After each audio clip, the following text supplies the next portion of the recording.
Assalamualaikum warahmatullahi wabarakatuh. Pada video kali ini kita akan membahas tentang deret angka. Nah, soal ini juga berhubungan dengan soal TIU atau tes intelijensi umum pada tes CPNS. Pada kesempatan kali ini kita akan coba membahas soalnya satu persatu. Ini soal yang sering keluar setiap tes CPNS.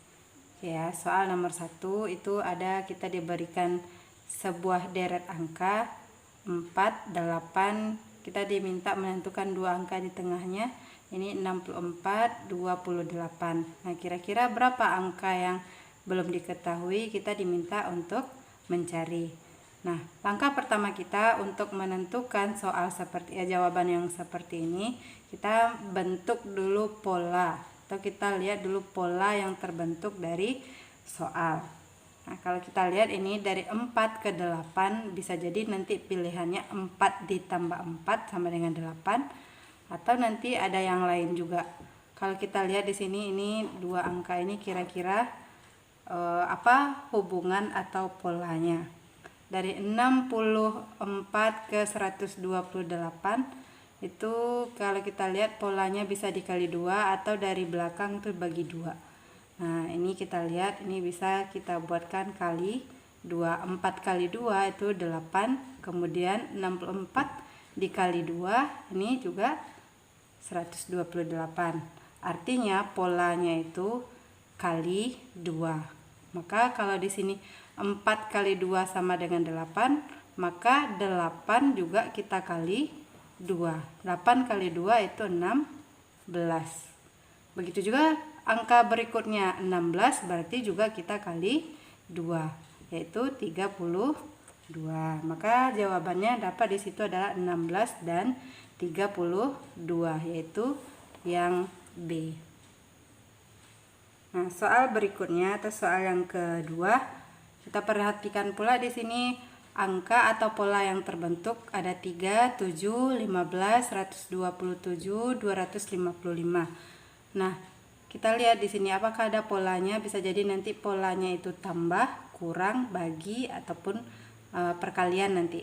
Kalau kita lihat di sini dari 3 ke 7 itu loncat 4.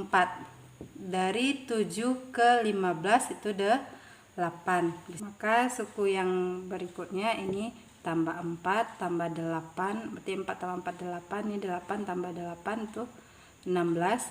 Maka suku yang berikutnya ini 15 ditambah 16. 15 tambah 16 itu 31. Kemudian ini tambah 16, 16 tambah 16 berarti ini tambah 32. 31 tambah 32 yaitu 63. Jadi angkanya itu adalah 31 dan 63. Maka jawabannya itu adalah yang A. Oke. Kemudian soal yang ketiga, kita punya pola 1, 1, 2, 3.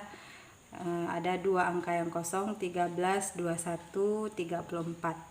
Nah, ini kalau kita lihat hubungannya kira-kira apa ya? 1, 1. Ya, mungkin ditambah 0 di sini. Kemudian 1, 2, ada 3 lagi. Nah, perlu teman-teman ketahui bahwa jika kita ketemu seperti ini deret angkanya, maka ini merupakan pola bilangan Fibonacci. Apa itu pola bilangan Fibonacci?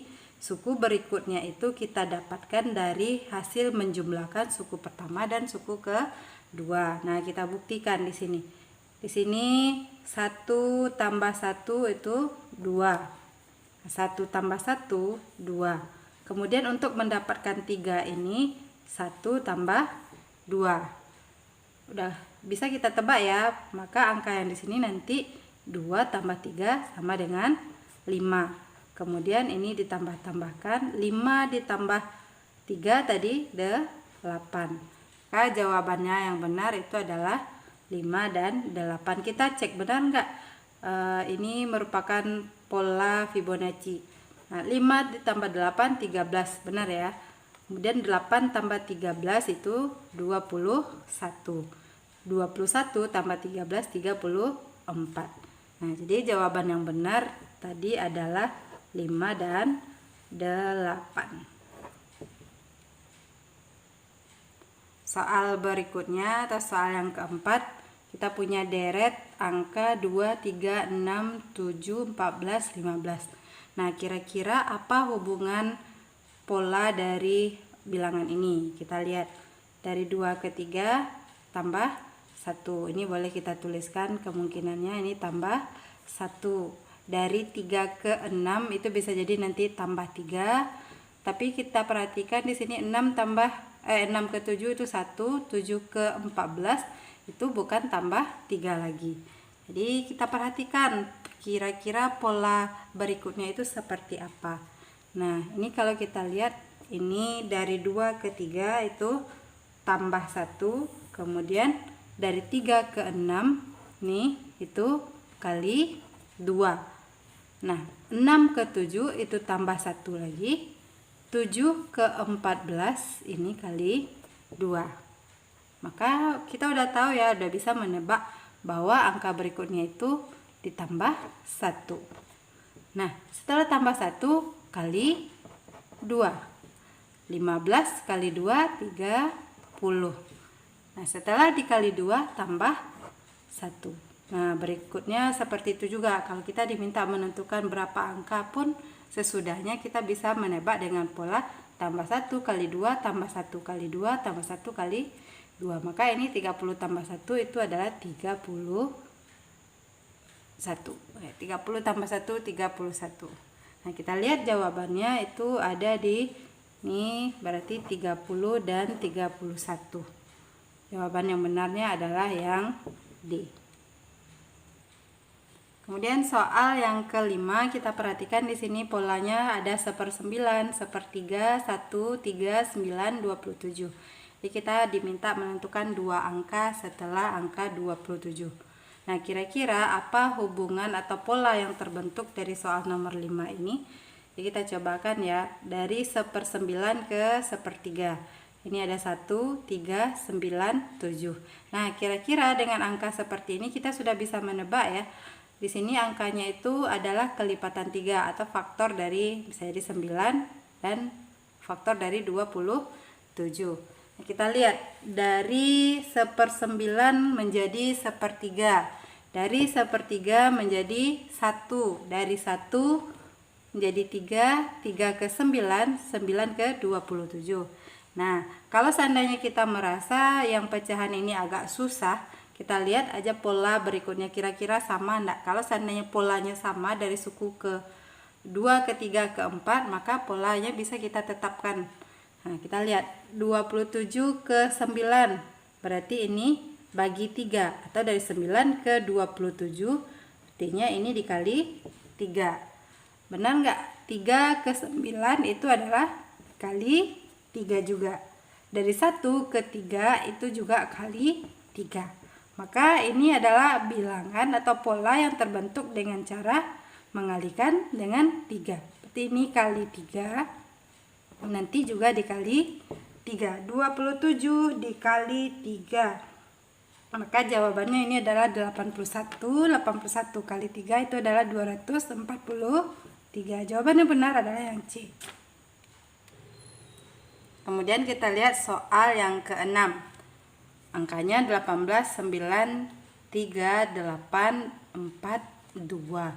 Nah, kira-kira ini polanya seperti apa?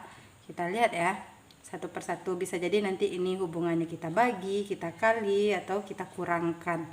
Nah, dari 18 ke 9 itu ada kemungkinannya dikurang 9 atau dibagi 2. Dari 9 ke 3 itu nanti ada hubungannya, bisa jadi nanti dibagi 3. Bagi 2, bagi 3, tetapi kita lihat hubungannya ternyata dari 3 ke 8 itu kira-kira jadi apa? 3 kali 2 nggak bisa. Atau dari 3 ke 8 itu jaraknya itu adalah ditambah 5.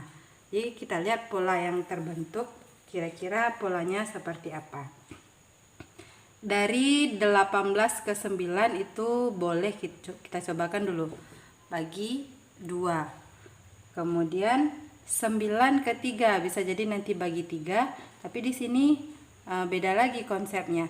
Kita lihat 9 ke 3 ini bisa jadi kita akarkan. Akar dari 9 itu adalah 3. Maka ini akar 9 itu sama dengan 3.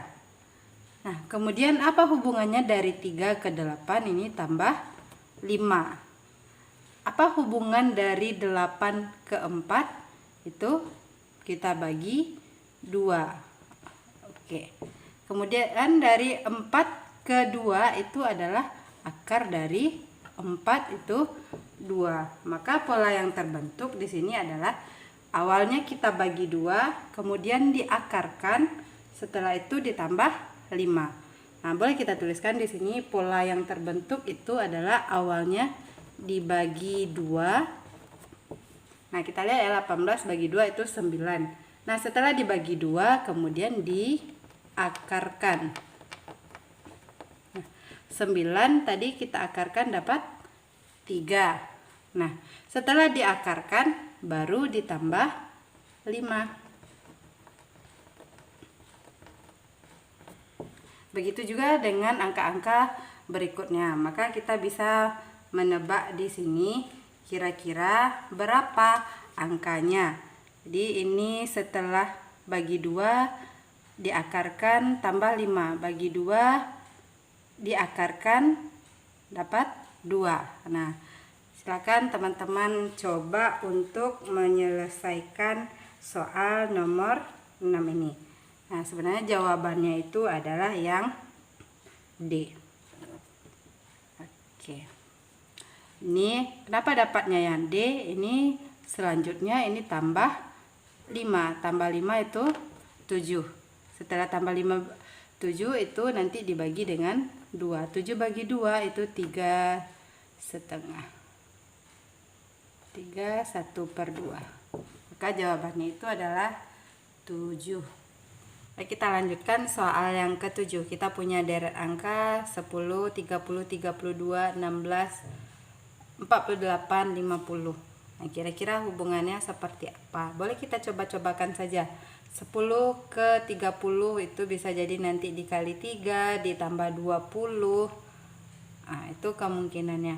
Kemudian dari 30 ke 32 itu ditambah 2. Dari 32 ke 16 itu dibagi 2 atau dikurang 16. Dari 16 ke 18 itu bisa dikali 3 dan seterusnya. Jadi ini bisa kita bentuk polanya itu dengan yang awalnya kita cobakan di sini 10 ke 30 itu kali 3. Dari 30 ke 32 ini tambah 2. Dari 32 ke 16 itu 32 menjadi 16 itu bisa jadi kurang 16. Cuma di sini ada kali, ada tambah, kita coba dulu yang lain. Dari 32 ke 16 itu bagi 2. Kemudian dari 16 ke 18 itu kali 3. Berulang ya. Dari 48 ke 50 itu tambah 2. Kemudian kali 3 tambah 2 bagi 2. Nah, kira-kira ini dibagi dengan 2. 50 dibagi 2 itu dapat 25. Nah, setelah dibagi berulang lagi menjadi kali tambah bagi, kali tambah bagi. Berarti yang selanjutnya adalah kali. Berarti ini kali 3. 25 kali 3 itu sama dengan 75. Maka jawabannya itu adalah 25 dan 75. Jawaban yang benar di sini itu adalah yang D. Soal berikutnya 15, 10, 5, 20, 15, 10. Nah, angkanya cukup unik. Kalau kita perhatikan ini adalah kelipatan dari 5. Nah, kalau kelipatan 5 bisa jadi nanti pilihannya angkanya benar semua. Tapi kita lihat dulu pola yang terbentuk itu seperti apa. Nah, yang pertama kita lihat dari 15 ke 10. Itu bisa kita buat polanya kurang 5. Dari 10 ke 5 itu juga kurang 5. Nah, dari 5 ke 20 itu ada kemungkinannya kali 4 atau tambah 15. Nah, kita coba dulu. Berulang nggak? Kurang 5, kurang 5. Kalau ini tambah 15, artinya di sini nanti juga tambah 15. Oke, 20 ini kurang 5, ini kurang 5 juga. Jadi angka yang terbentuk di sini bisa jadi angka yang ini. Dari 5 ke 20 kita cobakan kali 4. 5 kali 4 20. Di sini artinya setelah kurang-kurang di sini berarti kali lagi. Kali 4. Maka 10 kali 4 itu 40. Nah, ada ya, langsung bisa kita tebak di sini. Setelah kali berarti kurang lagi, kurang 5. 40 kurang 5 35. Maka kita dapatkan jawabannya itu adalah yang B. Selanjutnya kita lihat soal yang nomor 9. Di sini ada 94, 88, 82, 76, 70, 64. Nah, kira-kira ini pola yang terbentuk seperti apa? Kita lihat ya. Dari 94 ke 88 itu bukan ditambah, bukan dikali, apalagi dibagi. Berarti salah satunya di sini adalah kurang. Ini karena angka berikutnya itu selalu berkurang. Dari 94 ke 88 itu kurang 6. Dari 88 ke 82 ternyata kurang 6. Dari 82 ke 76 juga kurang 6. Maka semuanya ini kurang 6, ini kurang 6. Maka 64 dikurang 6. Ini di sini 58. 58 ini kurang 6 lagi, di sini 52. Jawaban yang benar adalah yang B. Demikian materi kita pada hari ini, cara mengerjakan deret angka dengan cepat. Jadi tipsnya itu teman-teman tidak perlu terpaku kepada harus dikurang, harus ditambah, tapi perlu kita perhatikan kira-kira pola yang terbentuk seperti apa. Sebisa mungkin mengerjakannya dengan waktu yang lebih cepat dan efisien, karena waktu yang digunakan dalam deret angka ini biasanya tes pada psikotes ataupun soal CPNS itu waktunya sedikit, jadi ini bisa langsung kita kejar. Nah, soal nomor 10, nomor 11 itu silakan teman-teman cobakan sendiri. Semoga bermanfaat. Assalamualaikum warahmatullahi wabarakatuh.